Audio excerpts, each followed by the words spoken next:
कहानी है जंगल में न्याय कौन। राजा बहुत दूर घने पेड़ों और सुंदर झरनों से भरा हुआ एक जंगल था, सतवन। वहां हर तरह के जीव जंतु रहते थे। शेर, बाघ, हाथी, भालू, लोमड़ी, हिरण, बंदर, पक्षी और न जाने कितने अन्य जीव। यह जंगल बहुत समृद्ध था, लेकिन हाल के वर्षों में इसमें शांति कम होती जा रही थी। इस जंगल के राजा शेर दिग्विजय थे, जो कई वर्षों से न्यायपूर्वक शासन कर रहे थे। लेकिन अब वे बूढ़े हो चुके थे। उनकी चाल धीमी पड़ गई थी, दहाड़ कमजोर हो गई थी और उनके निर्णयों में पहले जैसी तीव्रता नहीं रही थी। धीरे धीरे कुछ ताकतवर जानवरों ने अपनी मनमानी करनी शुरू कर दी थी। बाघ और भेड़ियों का एक गिरोह कमजोर जानवरों को डराने लगा। लोमड़ी चालाकी से भोजन संग्रह कर रही थी और बंदर पूरे जंगल में ऊधम मचा रहे थे। जंगल में असंतोष बढ़ने लगा। हर कोई सोच रहा था, अब जंगल को एक नए राजा की जरूरत है। एक दिन जंगल की सबसे बुजुर्ग और सम्मानित हस्ती महान गिद्ध चिरंजीव ने एक सभा बुलाई। सभी जानवर इकट्ठा हुए। शेर दिग्विजय ने अपनी धीमी आवाज में कहा, मेरा समय पूरा हो रहा है। अब जंगल को एक नए और योग्य राजा की जरूरत है। पर राजा कोई भी नहीं बन सकता। इसके लिए सच्ची शक्ति, बुद्धि और दयालुता चाहिए। सभा में बाघ रुद्र, भालू बलराम, लोमड़ी चतुर सिंह और हाथी सागर खड़े हुए।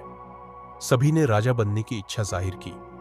गिद्ध चिरंजीव ने कहा, अगर जंगल को नया राजा चाहिए तो वह एक परीक्षा के माध्यम से चुना जाएगा। जो इस परीक्षा को सफलतापूर्वक पार करेगा वही राजा बनेगा। पहली परीक्षा जंगल के खतरनाक कंदरा घाटी में रखी गई। यह एक घना और भयावह इलाका था, जहां जहरीले सांप, गहरी खैया और हिंसक जंगली कुत्ते रहते थे। प्रतियोगिता शुरू हुई। बाघ रुद्र ने अपनी फुर्ती से छलांग लगाई, लेकिन खाई पार करते समय वह फिसलने लगा। भालू बलराम ने पेड़ पर चढ़कर रास्ता खोजा, लेकिन भारी शरीर के कारण धीमा हो गया। लोमड़ी चतुर सिंह बहुत चालाकी से छोटे रास्तों से आगे बढ़ी, लेकिन सांपों के डर से पीछे हट गई। हाथी सागर ने ध्यान से रास्ते को देखा और अपने मजबूत पैरों से सुरक्षित रास्ता बनाया। उसने अपने सूंड से झाड़ियों को हटाया, बाघ को खाई से बाहर निकाला और भालू को सुरक्षित मार्ग दिखाया। अंत में सभी जानवर हाथी के पीछे पीछे सुरक्षित बाहर निकल आए। गिद्ध चिरंजीव ने घोषणा की, सच्चा राजा वही होता है जो अपने साथियों की भी रक्षा करे। अगली परीक्षा जंगल की गूढ़ गुफा में हुई। यहां एक पत्थर पर एक पहेली लिखी थी, जिसके पास जितना ज्यादा होता है वह उतना ही बांटता है, पर खुद कभी खाली नहीं होता। वह क्या है? बाघ ने सोचा, यह शक्ति है। भालू ने कहा, यह भोजन हो सकता है। लोमड़ी ने कहा, यह धन संपत्ति है। पर हाथी चुप रहा। उसने सोचते हुए कहा, यह ज्ञान है। ज्ञान जितना बांटोगे उतना बढ़ता है, लेकिन यह कभी खत्म नहीं होता। गिद्ध मुस्कुराए, सही उत्तर। राजा को केवल बलशाली ही नहीं बल्कि बुद्धिमान भी होना चाहिए। परीक्षा 3, दयालुता। तीसरी परीक्षा में एक घायल हिरण को मदद की जरूरत थी। बाघ ने कहा, यह मेरा भोजन हो सकता है, और आगे नहीं बढ़ा। भालू ने कहा, मुझे अपनी परीक्षा पास करनी है, मैं इसे बाद में देखूंगा। लोमड़ी ने कहा, मैं इसे दवा लाकर दूंगा। लेकिन वह सिर्फ दिखावा कर रही थी। लेकिन हाथी सागर ने तुरंत हिरण को पानी पिलाया, उसे अपनी सूंड से उठाया और सुरक्षित स्थान पर ले जाकर घाव को साफ किया। गिद्ध बोले, सच्चा राजा वह है जो अपने सबसे कमजोर प्रजा की भी देखभाल करे।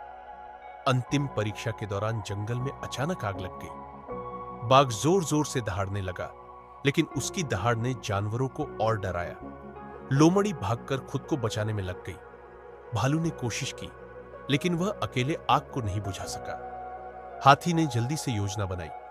उसने बंदरों को संदेश दिया कि वे पक्षियों से मदद मांगे। हिरणों को सुरक्षित जगह पर जाने का रास्ता दिखाया।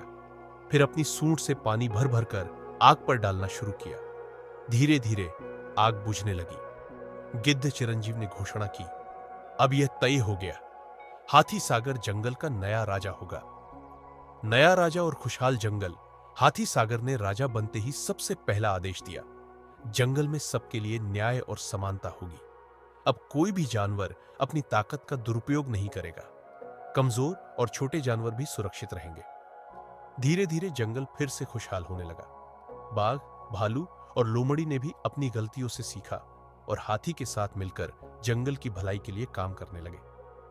एक, सच्चा राजा केवल ताकत से नहीं बल्कि बुद्धिमानी, दयालुता और नेतृत्व से बनता है। 2, एकता में शक्ति है। सभी जानवरों ने मिलकर जंगल को बचाया। तो नेता वही होता है जो सबको साथ लेकर चले। समाप्त यह कहानी हमें सिखाती है कि केवल ताकत ही नहीं बल्कि अच्छाई, समझदारी और नेतृत्व क्षमता भी जरूरी होती है। क्या आपको यह कहानी पसंद आई?